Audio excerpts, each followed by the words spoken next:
Hello, this is a short review for Boots and Saddles, or Life in Dakota with General Custer by Elizabeth Bacon Custer, George Armstrong Custer's wife.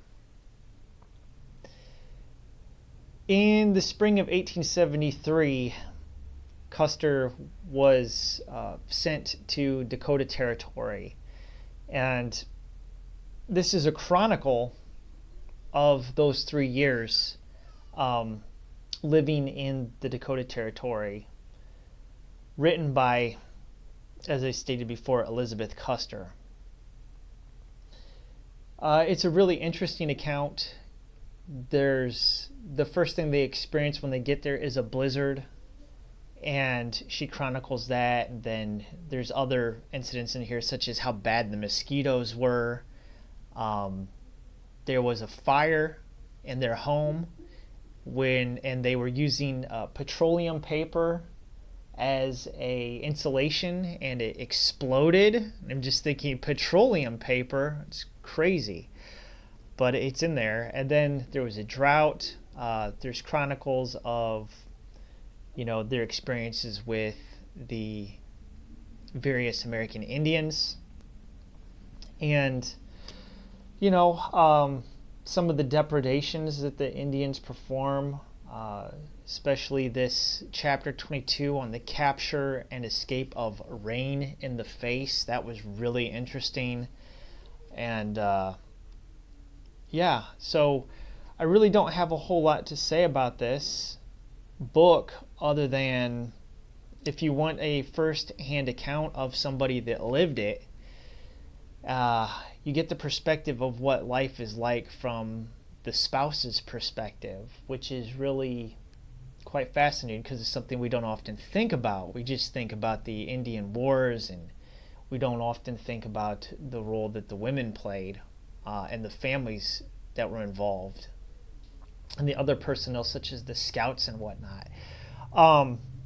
One of the things that I really got from this when I was reading it is, wow, this really reminded me of the John Ford Cavalry trilogy. And I'm thinking John Ford must have read this, because so much of what Libby writes about here seems to have made it into John Ford's films. The pageantry, the ballroom dancing type stuff that takes place is really chronicled in there. The use of music for entertainment is really captured in these movies. So if you've never seen these, I want to recommend them to you, because they are some of John Wayne's best films, which is Fort Apache, which came out in 1948, She Wore a Yellow Ribbon, which came out in 1949, and then Rio Grande, which came out in 1950.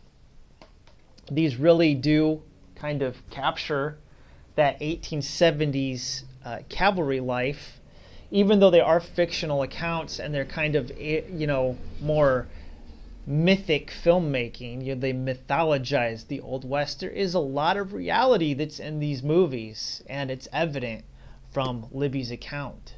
So I would highly recommend watching those films if you're interested in the Indian Wars, or what life is like at a post in the 1870s. Again, they're not really his real life. They are fictionalized accounts, but they do have a lot of historical authenticity in them. So, all right, that's all I've got. Thank you for watching. God bless, and have a wonderful day.